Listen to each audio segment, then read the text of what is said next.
Hello everyone, I am Ifra, hope you are doing well. तो start करते हैं आज का टॉपिक। आज हम पढ़ने वाले हैं टैली ईआरपी 9 में कुछ ग्रुप्स के बारे में हमने पढ़ लिया था और कुछ ग्रुप जो है प्राइमरी और सेकेंडरी वो रह गए हैं, तो उन्हीं को हम कंटिन्यू करेंगे।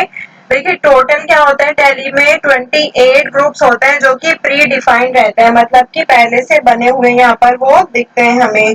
तो वो सब बाद में देखेंगे प्रैक्टिकल की कहाँ पर शो होते हैं। उससे पहले हमें समझना जरूरी है कि ये जो ग्रुप्स हैं इनका यूज क्या होता है, किस ग्रुप का मतलब क्या होता है। कि हम ऐसे ही थोड़ी किसी में भी एंट्री कर देंगे, तो हमें पता होना चाहिए कि कैपिटल ग्रुप है उसका सेकेंडरी ग्रुप क्या होता है, या फिर लोन लाइबिलिटीज है तो लोन लाइबिलिटीज का मतलब क्या है, तभी तो हम इनकी एंट्री कर पाएंगे। तो उसके लिए पहले हमें थ्योरी समझनी ज्यादा इंपॉर्टेंट है, तभी क्या होता है कि टैली में आगे प्रैक्टिकल करते हैं। फर्स्टली क्या समझनी होती है, थ्योरी। तो इसमें हमने देखिए कैपिटल पढ़ लिया था कि जिस अमाउंट से बिजनेस को शुरू किया जाता है। रिजर्व क्या होता है कि हम कुछ टाइम के लिए बिजनेस में पैसा उधार लेते हैं। लोन लाइबिलिटीज क्या होता है कि हम लोन लेते हैं,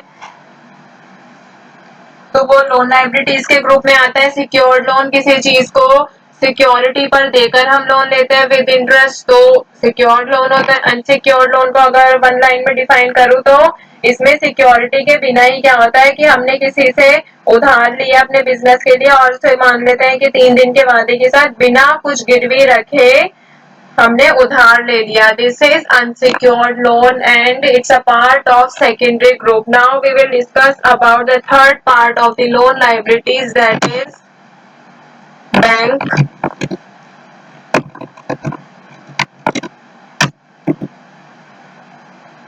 ओडी।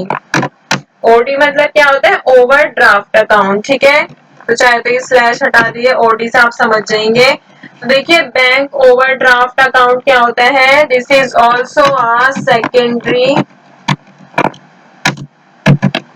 ग्रुप। तो अगर हम इसकी बात करें तो ये क्या होता है, एक सेकेंडरी ग्रुप होता है जो कि लोन लाइबिलिटीज ग्रुप के अंडर आता है। जब बिजनेस में बैंक अकाउंट से जमा जो अमाउंट होता है उससे ज्यादा पैसा निकालने की हमें क्या होती है, अनुमति प्राप्त होती है। मतलब कि अनुमति हम क्या करते हैं, प्राप्त करते हैं, मतलब परमिशन लेते हैं। या फिर क्या होता है, बैंक में लिमिट हम बनवा लेते हैं। आपने सुना भी होगा कि बैंक के अकाउंट की क्या है, लिमिट क्रॉस हो गई है, फिर क्या होता है कोई भी ट्रांजेक्शन नहीं होती है। तो हम क्या करते हैं, एक लिमिट क्रिएट करा लेते हैं यहाँ पर कि हम इस लिमिट से ज्यादा अगर ट्रांजेक्शन होगी तो हमें क्या होगा, नोटिफाई हो जाएगा। ठीक है, तो मैंने क्या कहा कि जब बिजनेस में बैंक अकाउंट से जमा जितना हमने अकाउंट में पैसा जमा कर रखा होता है उससे ज्यादा हम निकाल लेते हैं, मतलब कि उसको निकालने की हमें क्या होती है, परमिशन होती है। उसे हम परमिशन लेते हैं या फिर क्या करते हैं, बैंक में लिमिट बनवा लेते हैं। तो इस ग्रुप के अंडर वो सारी चीजें आती हैं।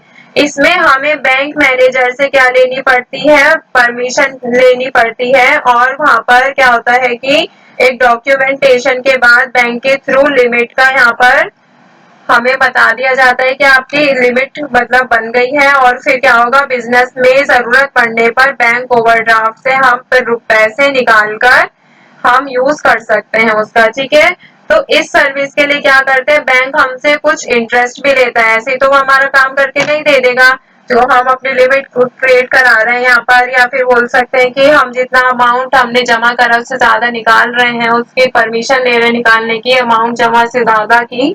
तो क्या होगा, बैंक हमें इस सर्विस के लिए क्या करेगा, हमसे कुछ इंटरेस्ट भी लेता है, जो कि अलग अलग बैंकों में अलग अलग इंटरेस्ट रेट होता है। ऐसा नहीं है कि सब बैंक में सेम ही इंटरेस्ट रेट होगा। ठीक है, तो बैंक ओवरड्राफ्ट भी और अनसिक्योर्ड लोन और सिक्योर्ड लोन, ये तीनों ही किसके पार्ट है, this is our parts of loan liabilities.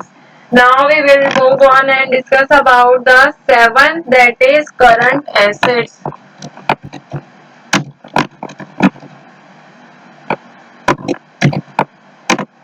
देखिए करंट एसेट्स तो अकाउंट्स में बहुत ही ज्यादा यूज होता है एंड ये क्या होता है, एक प्राइमरी ग्रुप होता है।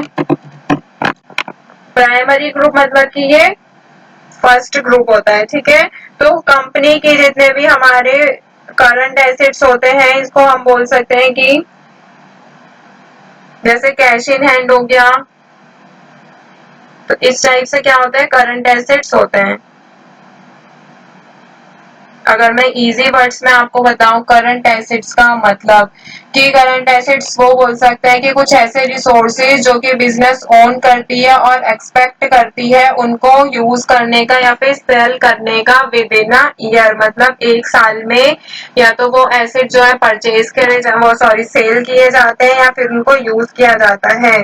तो करंट एसेट्स क्या होते हैं, बहुत ज्यादा इंपॉर्टेंट होता है बिजनेस के लिए, क्योंकि क्या होता है वो कन्वर्ट करती है कंपनी उसको कैश में, अपने उनके डे टू डे एक्सपेंसेस होते हैं उनको मीटअप करने में क्या होता है करंट एसेट्स हेल्प करती है। ठीक है, तो अभी मैंने आपको बताया था कैश इन हैंड वो इसी का ही पार्ट होता है। तो करंट एसेट्स क्या होता है, हम इनको कैश में कन्वर्ट करते हैं विद इन अ ईयर। ठीक है, अब नेक्स्ट में बात करते हैं कैश इन हैंड। तो देखिए कैश इन हैंड की अगर बात करूं, ये क्या होता है एक सेकेंडरी ग्रुप होता है जो कि करंट एसेट्स के अंडर ही आता है। अभी आपको मैंने बताया था करंट एसेट्स में कैश इन हैंड होता है, और कैश इन हैंड किसका पार्ट है, करंट एसेट्स का ही पार्ट हुआ, कॉमन सी बात हो गई। तो जब बिजनेस में क्या होता है लेन देन के बाद जो भी हमारा पैसा बच जाता है, मतलब कि सारी सेल हो गई है, परचेज हो गई है, कि हमने कितना सामान खरीदा है, कितना आया है, कितना उसमें से खराब हो गया, कितना हमने पर सेल किया था उसमें से वापस आया, मतलब कि ओवरऑल हर ट्रांजेक्शन के बाद हम क्या कर सकते हैं मंथ के एंड में चेक कर सकते हैं कि हमारा कैश इन हैंड कितना है, मतलब हाथ में पैसा कितना है। आप इसको ऐसे भी याद कर सकते हैं, या फिर हम क्या देखते हैं कि हमारा ट्रांजेक्शन्स के बाद सारी बिजनेस के बाद क्या होता है कि बिजनेस में सेल परचेज के बाद जितना भी अमाउंट बचता है उसे क्या कहते हैं, कैश इन हैंड कहते हैं। और ये होता क्या है, सेकेंडरी ग्रुप होता है ये। ठीक है, कैश इन हैंड और करंट एसेट्स ये किसका पार्ट होता है, cash in hand current assets का ही ये एक पार्ट होता है। नाइन्थ देखते हैं यहाँ पर स्टॉक इन हैंड।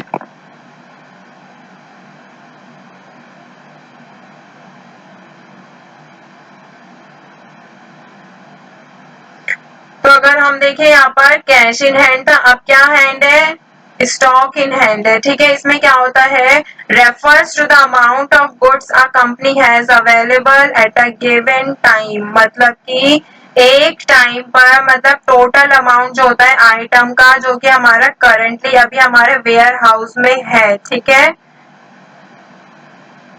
वो क्या होता है स्टॉक इन हैंड। ये भी क्या होता है एक सेकेंडरी ग्रुप ही होता है। ठीक है, ये एक सेकेंडरी ग्रुप होता है जो कि ये भी पार्ट किसका होता है, करंट एसेट्स के अंडर ही आता है। जब बिजनेस में सारे लेन देन के बाद जो भी माल दुकान में बच जाता है, वही मैंने आपको बताया कि टोटल अमाउंट जो होता है हमारे टोटल आइटम्स जो होते हैं, इसमें स्टॉक की बात हो रही है, तो जितना भी आइटम्स होते हैं मतलब माल होता है हमारे पास अभी वेयर हाउस में बच जाता है हमें बेचने के लिए या फिर यूज करने के लिए, उसे क्या बोलते हैं स्टॉक इन हैंड कहा जाता है। टेंथ और देख लेते हैं यहाँ पर सन्ड्री या डेटर्स या फिर बैंक अकाउंट देख लेते हैं।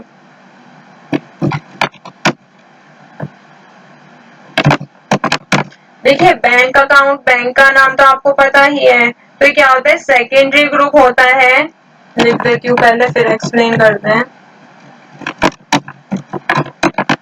क्या कहा मैंने, ये भी क्या होता है एक सेकेंडरी ग्रुप होता है और ये करंट एसेट्स ग्रुप के अंडर ही आता है। कि करंट मतलब कि प्रेजेंट में अभी हर जो बिजनेसमैन का बैंक में एक क्या होता है अकाउंट जरूर खुला हुआ होता है हर बिजनेसमैन का। ठीक है, तो जिससे क्या होता है वह अपने बिजनेस का लेन देन करता है। ठीक है, ट्रांजेक्शन आजकल ऑनलाइन हो गई है, तो ये ट्रांजेक्शन के लिए क्या होता है एक अकाउंट खोल रखा होता है। तो बिजनेसमैन का जिस बैंक में अकाउंट खुला होता है उसे उस बैंक के नाम से एक लेजर बनाना पड़ता है टैली में।